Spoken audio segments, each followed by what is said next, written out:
is violence against prohibited acts. This act deals with all cases of rape and gender-based violence. But the problem is the states have not domesticated the VAPT Act. The same thing with the Child's Rights Act. Most states, we still have 10 states in the north. I'm happy that the south and the southeast, the south-south and the southwest, they've all domesticated it. Our problem now lies in the north. And I am appealing to all our governors. They know themselves. I don't want to mention the states now, but we've written them. And we are still appealing to them to ensure that they domesticate this Child's Rights Act and the VAPT Act so that it will be the instrument for the courts to How many states now have domesticated the VAPT Act? The VAPT Act, so far, 9. In the whole country, out of 36? In the whole country, yes. And then the Child Rights Act? The Child's Rights Act, we have 10 that have not. 10 out of 20, out of 36. 36, yes. So it's still not good enough. What are they telling you? Because you must have had interactions with the governors, with the first ladies of states, and with NGOs and other support organizations. What are they telling you are responsible for this lack of domestication? The issues in the north, you know it. No, I don't. You know it. You know it. We are still appealing to them. Cultural, religious. It's just like what we are battling with the Almajiri issues. And early marriage. These, like the Child's Rights Act, if it is domesticated, the girl-child education will be properly addressed, because every child is entitled to be educated, and the president has said it over and over that every Nigerian child is entitled to be educated, and the girl child is entitled to be in school, retained up to completion, at least senior secondary school before marriage. If we are able to retain these girls up to senior secondary school, at least they'll be about 18 or more. But these are all spelled out in the Child's Rights Act. But you know the problems we are having in the north. But I believe there are some governors that are already setting a clear example. I must commend the governor of Kaduna State. He stands out. He's doing very well. Particularly on the cases of these rape issues, he has made a clear and categorical statement that he will not live in Kaduna with a rapist. So if such examples are shown, 1, 2, he has amended the laws. I pray that all other governors will key in. Ekiti is doing very well. He's the chairman of the Governors Forum. He's setting a pace. He's leading by example. And I believe that we will see a lot of changes in most of the states. My state, he's doing very well. He has put in place, so at least charity begins at home. My governor has domesticated the Child's Rights Act. You mean the Plateau State governor? The Plateau State governor, yes. So we want more of it. Okay. For the rape cases and gender-based violence, Ekiti, Lagos, Kaduna, they are doing exceptionally well. If you say and there is no state that is exempted from this crime.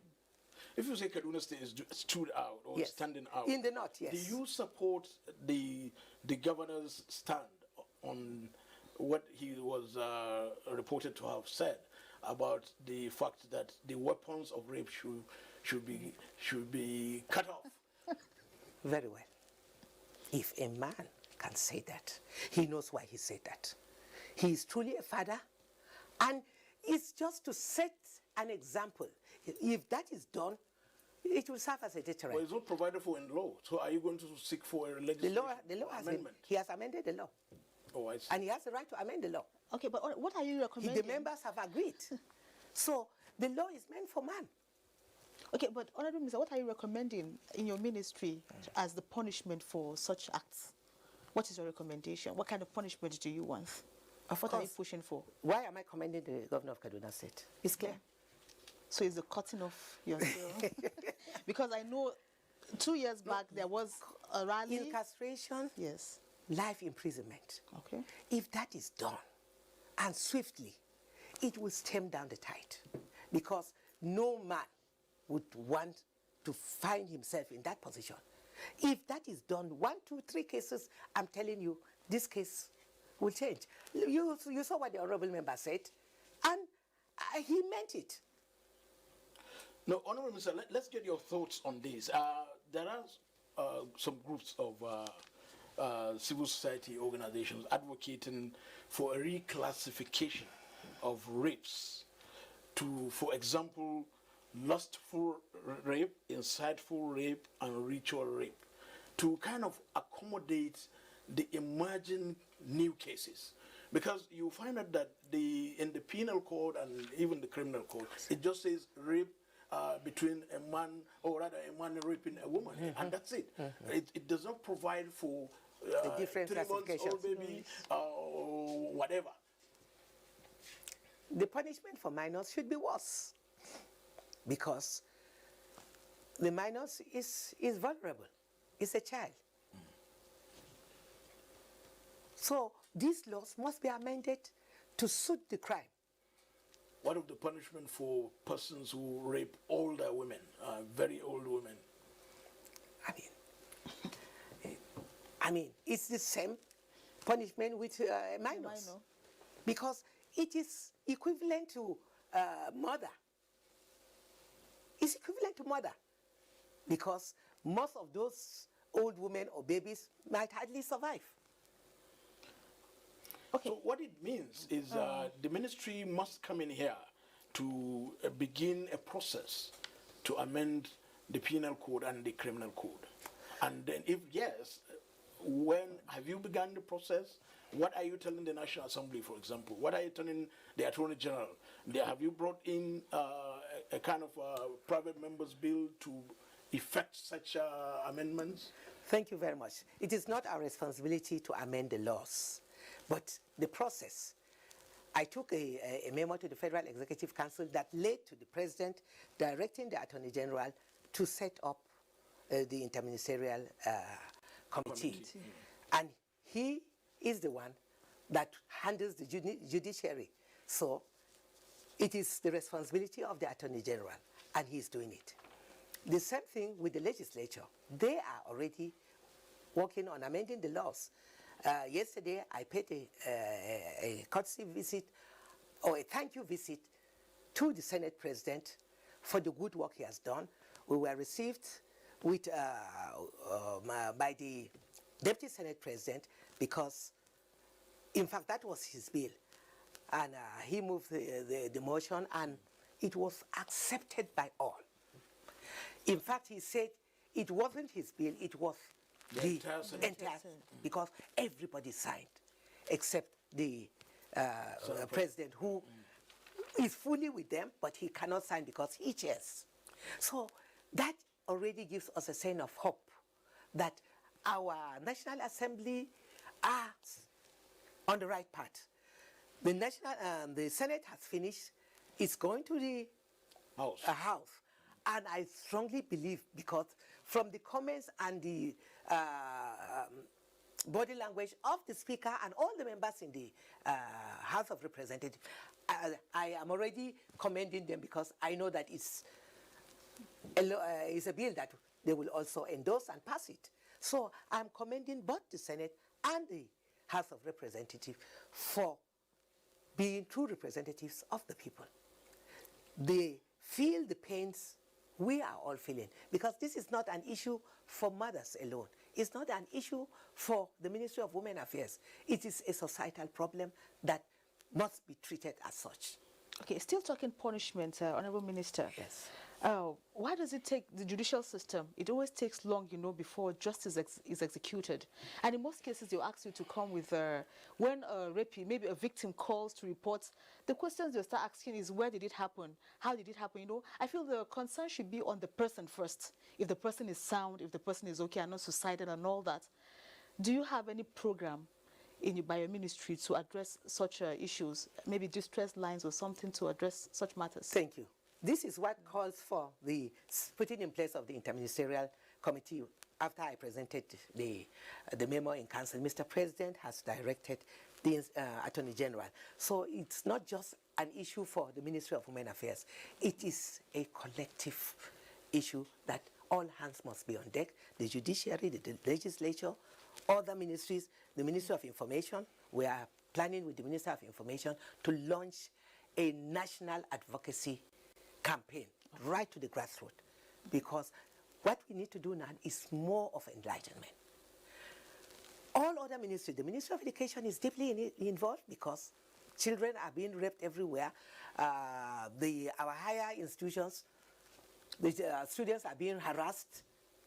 And that was what the Senate just passed last week, because the sexual harassment bill. Beyond punishments, there is a need for, counseling. There is a need to, help the psychologically just put these people back in shape. Sure. So is it going to be captured in that? It is. We have a safe home. We have a department where we counsel, the gender department, where such cases, we counsel them. And that's why the Ministry of Health is also involved. They need all those psychotherapy assistance and support that we give them for those that are in our safe homes. That's why we're advocating for shelters in all the states. It's not just in Abuja. Every state is mandatory. And I appeal to the governors when I had a meeting with them during the governors forum that they must ensure that every state. We are also talking, the wife of the president is also talking to the wives of the governors. We are talking. In fact, next week, we are having a meeting with all of them on Zoom, where we will emphasize these issues for them to ensure that we have safe homes where when women are abused at night, they can run and have safe and be comforted there.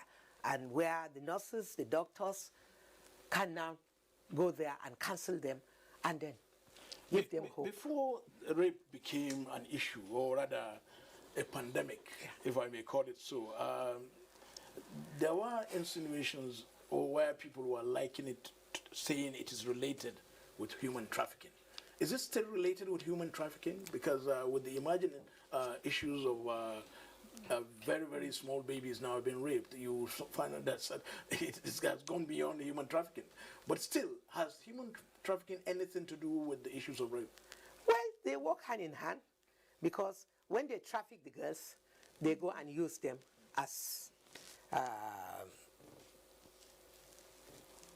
agents of products where those that bought them over or traffic them, they use them as objects to make money. And rape is, there are different cases and different forms. The minors are there, the ones by, even boys are not even accepted. No. If I forward some videos of so many minors, boys that have been so molested, you can't sleep. The situation is bad. So human trafficking is there. Both are terrible crimes against the innocent child or against women and children. Are you And having it is any not collaboration with NAPTIP then? Sure. Your ministry? Sure, we are working with NAPTIP. So in what areas specifically do you collaborate? We collaborate on because NAPTIP appears to also have centers, shelter centers Sure. across the state. And here you are calling for another shelters, Other shelters. By the state again. Yes. If there is collaboration, all you need to do is to have one shelter yes. and shared by all, No. used by all. One shelter can never be enough. In fact, we can have 10 shelters in Abuja. It's never too much, because the cases are so many. Under the Ministry of Women Affairs and the one under NAPTIP? No. NAPTIP you see, they have shelters for rape cases. They have shelters for traffic victims. We have, it depends. The cases are so rampant. So once they come to us, we take them to our shelter. The ones that go to NAPTIP takes them to their shelter. What takes place in those shelters? Tell us. It's a comfortable home. It's just like a home where you will feel safe and comfortable. The doctors will attend to you. The nurses will attend to you. They will give you therapy and counseling. We also have where you will be engaged in income-generating activities depending on your profession. If you are a typical housewife who depends solely on your husband, you go into any of these trainings where you'll keep yourself busy, either sewing, computer. We have all that in our home here in Abuja. Okay, that brings but normally we don't give the address because it's supposed to be a safe place. Okay, that brings me but to the if you want to visit the place, you will be highly impressed. To the issue of the sex offenders register, in whose custody is this sex offenders register? Who fits the register? Who upgrades it? And how do you share that information to let the world know that this person's name is on the sex offenders register? You shouldn't accommodate him, giving him a job or anything else. So in whose custody is the sex offenders? Both NAPTIP and the Ministry of Women Affairs. So there are two registers? Yes. Okay, how do they operate? They operate because these registers, and all the states, they have all the states, AKT, they were the first to launch the sex offenders register. Lagos have also launched, and we're appealing that every state should launch it, where the victims will be shamed. Their pictures will be displayed, the community. And nobody wants to be identified as a rapist. So the sex offenders register is very, very important. It will help stem the tide. And that's why we're appealing that all states must ensure that we launched it here in Abuja last year. Even before we launched it last year during the 16 days activism, Lagos had already launched it and Ekiti. So we pray that all the other states will key in so that when these people are exposed, it will help stem the... Related to the sex offenders register is the issue of stigmatization of victims now. Yes. Because sex offenders, you want to really, if you like, tell the whole world that this person is a rapist. Exactly. Sure. And people should beware. Yeah. But in this case, the victims are being stigmatized, and to a certain extent, it is even making them not to come out and say they have been either molested or what have you. The sex offenders register is not to shame the victim, but is to shame the proprietor. So it is the offender that will be shamed. And that is what we want to achieve. But the society appears to be stigmatizing the victim now. That is why we are intensifying the campaign to ensure that it is the culprit that should be stigmatized, not the victim. Because if we keep covering, the situation will keep spreading. It's just like within the family. Most mothers, when they find their husband doing that, they keep covering. But you are destroying your child because that child can never be the same. That child is destroyed mentally, and there's no way you can imagine what goes through the mind of the child that is being raped by a father or a housemate. Some drivers, even while taking the children to school. So there are so many measures where parents must closely watch and monitor their children, because you don't just trust anybody you employ. Even if the person has stayed that long, human beings are terrible. People have different faces. Somebody can pretend to you that he's so loyal, he's so honest, but what he will do behind you, that's why those that can afford it should put cameras. If you are at work, you should be able to know what is happening in your home. If it is your husband, you will dictate it when you come back. And in fact, I will appeal to women, when you are fixing those cameras, don't let your husband know. Since most of them are now victims. It's so sad. What if you need the husband to pay? That's why it's important for a woman to be self-sufficient. That is why we're talking about the girl child education. If a woman is educated and she can fend for herself, then you don't depend on a husband. Gone are the days where you sit and expect your husband to buy salt, pepper, and everything in the house. The woman must contribute. And how do you contribute? You must. Even if you cannot work with government or in an official setting, at least you must have a business that earns something for you to contribute in the home. So is your ministry doing anything to empower women, looking at the times we are in especially? Sure. Maybe you should enlighten Nigerian women about that. Of course, we are doing that. We are doing that. It's part, and that's why I'm always advocating. I said if we want to change improve the economic base of this country, the woman stands out. Because empowering the woman is empowering the family, empowering the society, and the nation at large. The empowering the woman has a multiplier effect. Because if a woman is empowered, the family is empowered. She will take care of her children, even the husband. Your meals will be well balanced. She will feed you well. She will make sure that all the basic needs that the child needs to be in school, books, uniform, she doesn't have to wait for the husband. So if a husband empowers his wife, he is doing good to himself and his family. It is only a man that has complex problem that will fight against his wife being empowered. But a man that is truly a man should support his wife, empower her, because if he does that, he can go to sleep. And that's why we appeal to women. Whatever position you hold, whoever you are, you must respect your husband, because he's the head of the family. I don't support any woman because she contributes more in the upkeep of the house, she should look down on her husband. No, I don't support that. But the man must respect the wife too, because she's a human being and she needs to be respected and loved. And with respect, the children also respect her. Of course. Now, certainly the challenges are enormous for the Ministry of Women Affairs. So much. So financially and what have you, apart from the budgetary allocation, what support is the ministry getting from international donor organizations, from well-established and strengthened NGOs, for example? What kind of support are you getting, and how do you collaborate?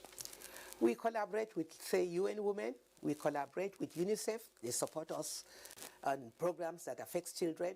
We collaborate with UNFPA. They support in issues of women, family planning, and all whatnot. All these international organizations have shown so much concern for women and children, and we sincerely appreciate them. But charity begins at home.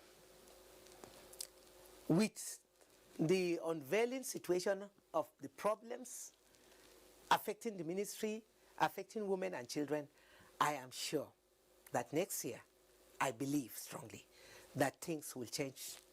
Because for now, the ministry is an open secret. The budget of Nigeria is open. You can check online and see. The ministry is the least funded.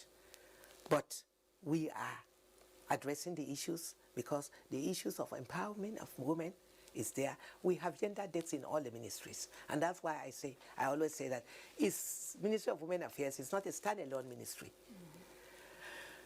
Mr. President has reassured us that more commitment will be given to all issues affecting women and children. And I believe by next year our budget will be much improved. As you empower women and children in the ministry, are you thinking of collaboration and strong support from the National Director of Employment? Sure, we are working closely with them. I'm very, very impressed with what the NDE are doing through the Ministry of Labor and Employment. The Minister of Labor and Employment, distinguished Senator Ngige, he is one of our very, very gender-sensitive ministers. and we are working closely with him. The DG NDE is a very strong partner, and most of the programs, I keep emphasizing that for any figure that is given, like what Mr. President has approved now, 1,000 jobs for each local government, I am demanding that it must be 50-50. 500. Yes. Women, if you are talking of youths, we have youths that are girls and are boys. And women constitute more than 50% of the population. So if you empower women, empower this huge population, you are empowering the nation. And the better for the country. So let's have an idea of the size of the envelope you may want to propose for the Women Affairs Ministry for 2021 budget. That's right. Well, we are still working on it. And with the commitment that I've seen Mr. President is given to issues that affect women and children, I believe the situation will change next year. And the Minister of Education, no, I don't want to preempt. But again, we are blessed. Mr. President has given us a Minister of Finance, being a woman. And I strongly believe that she knows the pains and the problems women are going through. Okay. And she will definitely ensure that there is this gender equality in all that we do. But hopefully, if the budget increases, what are those specific areas you'd want to improve on? Training. New ones. Yes, new ones you want to training, empowerment to their SMEs, because the training of women and empowerment is very key. The girl-child education is key. These three. Then, with the wave of gender-based violence, is another serious issue where we must address. In fact, I'm advocating for a separate budget, a standalone budget for rape and gender-based violence, where you'll address these issues and also the women that are being abused could be rehabilitated, and then empowered to set up their own small business that they can take care of their family. Because most cases, the husband will abandon the wife and the children. And the children is always the problem of the mother. So if she's empowered, she can take care of her children, train them in school, and make sure that at least they have a good home and where they can settle. Honorable Minister, I'm not being parochial here, but yes. What of men that are also abused? Very few. Because the emphasis has been on women. Can you give me the statistics of the men that have been abused? I'm not saying there is I don't none. think you have that of women either. So no, we have. On daily basis, we have. But the issue is, yes, I know that there are exceptional cases where some women abuse their husbands. But it's just one out of 100. And some boys are abused too.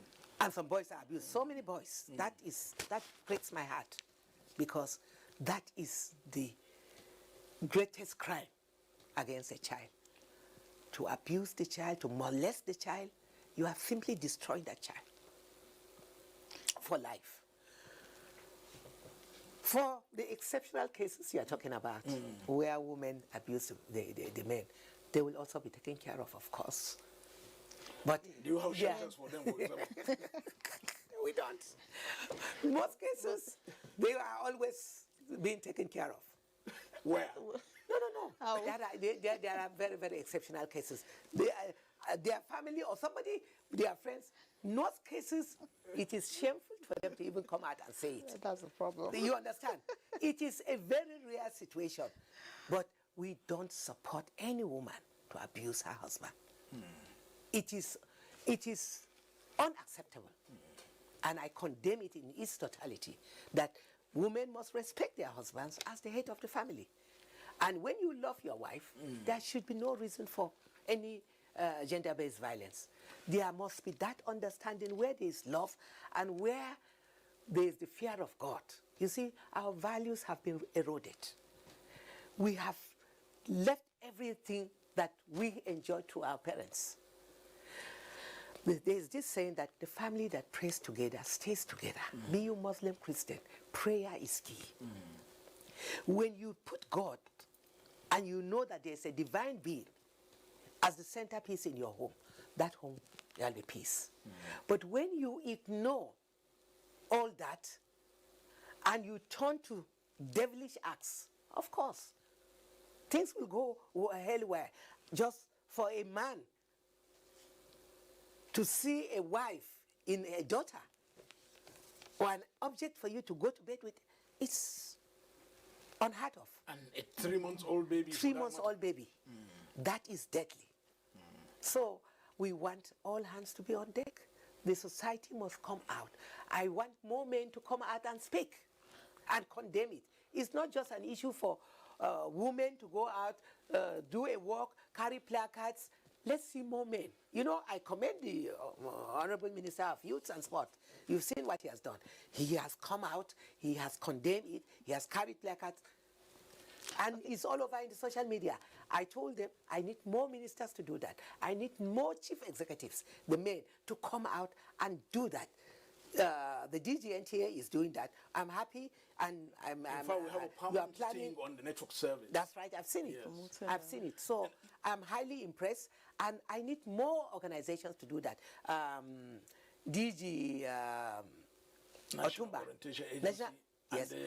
And Otumba, Center for Patchaway. Culture, yes. He is doing very well too. So we need more of that.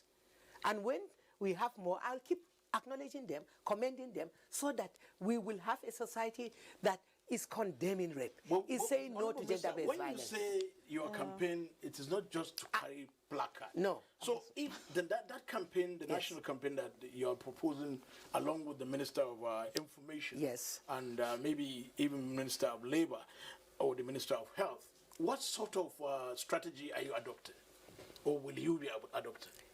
We are adopting a strategy where there will be serious advocacy on the effects of gender-based violence.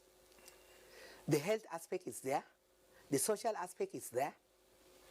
The advocacy will be in form of what? Town hall meetings? Town hall meetings, rallies? yes. No, rallies, town hall meetings, right to the grassroots, involving our religious leaders, our community leaders, because these are the key people. The religious leaders, the community leaders, the women organizations, because women needs the family. Are you see, involving the political family, parties? of course. Because they are mobilizers also. Of course. The political parties, when I say everybody, nobody is left out. The society must all rise up and join in the war. Mr. President is already leading. He's the Grand Commander leading. His wife is supporting. The governors are supporting. All wives of governors are supporting. The National Assembly are there. So every well-meaning Nigeria should join in this war.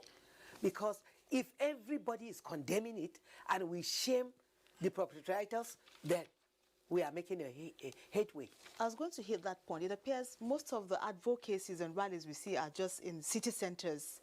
Yeah, things are only happening in Abuja. I don't know what is happening down in the grassroots, in the villages. No, things are happening in the states. I have pictures.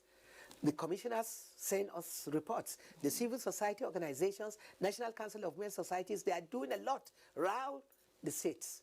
The National Council at the national level, right to the states and local government levels. You know, we have a structure where we deal with these structures from the national body to the state and the local government, even the ward level. So these structures work with social welfare officers, work with you know, your ministry, the National Orientation Agency has a structure right to the local government level. So these structures will work together with our structures. We have social welfare officers, we have doctors, nurses. When all the other ministries are involved, then their representative will be there. Structures of the NGOs. Of course. So that means you keep in the touch. The NGOs are key because they are our foot soldiers. They are out there and I commend them. Honorable Minister, 8th of March every year is one date that is almost sacrosanct because the United Nations declared the International Day for Women. The 2020 edition came and passed without any fanfare. Of course, we know, understandably, because of COVID-19, the lockdown. But what are your plans post-COVID-19, Yeah. from 2021, what will you be doing? Well, let me just take you back.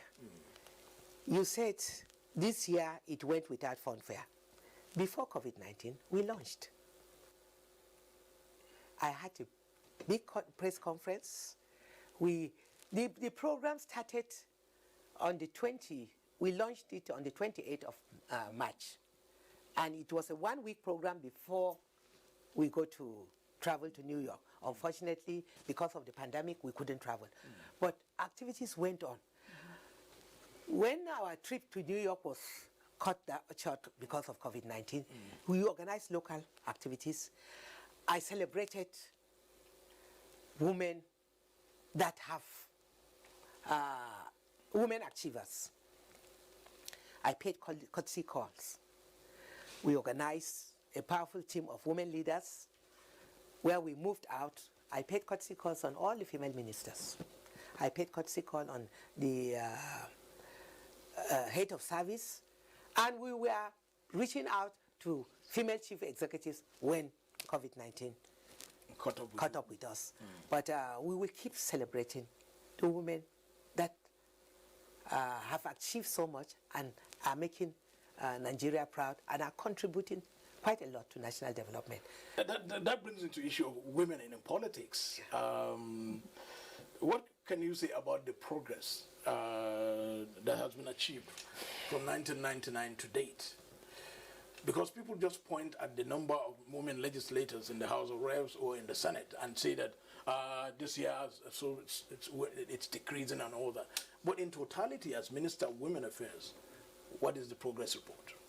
The progress report, as far as politics is concerned, has not been too good. And I'm sure you'll agree with me because the statistics are clear.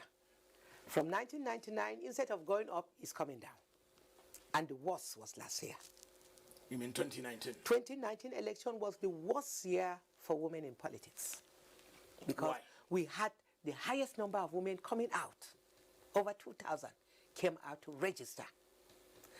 They are more than qualified. Mean as prospective candidates? Yes. All right. They bought forms in all the political parties.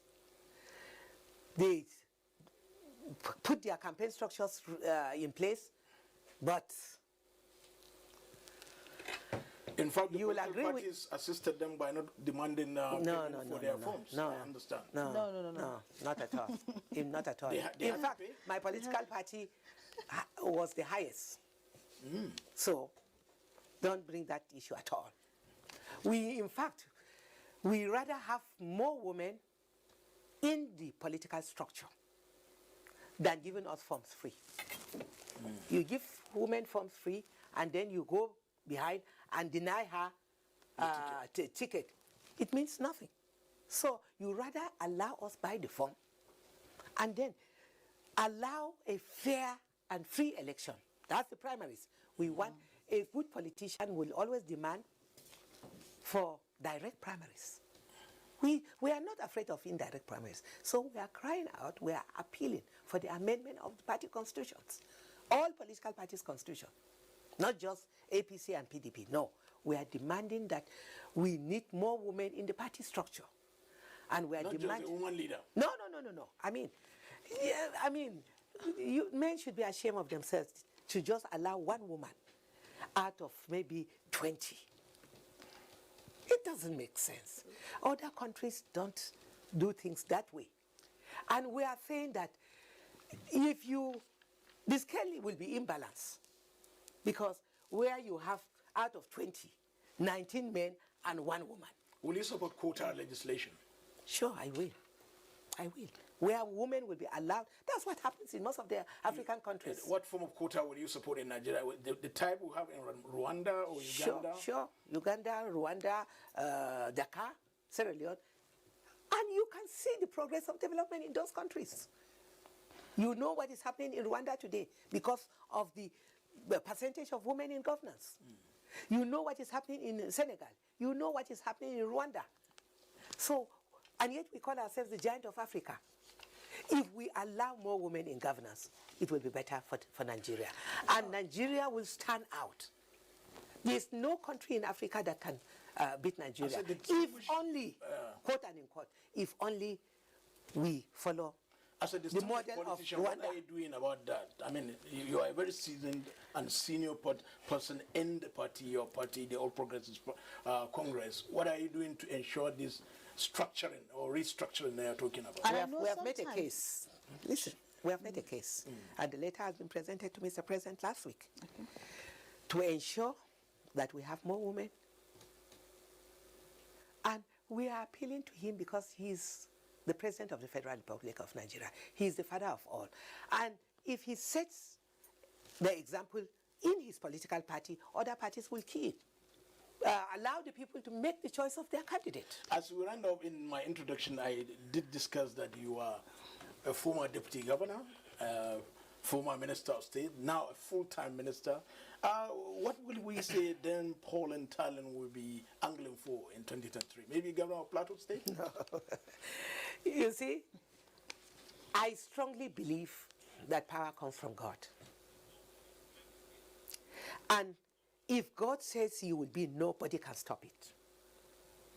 But you see, and I believe in fairness. I believe in, when you talk of peace, the ingredients for peace is fairness and justice. So for 2023, it's in God's hand.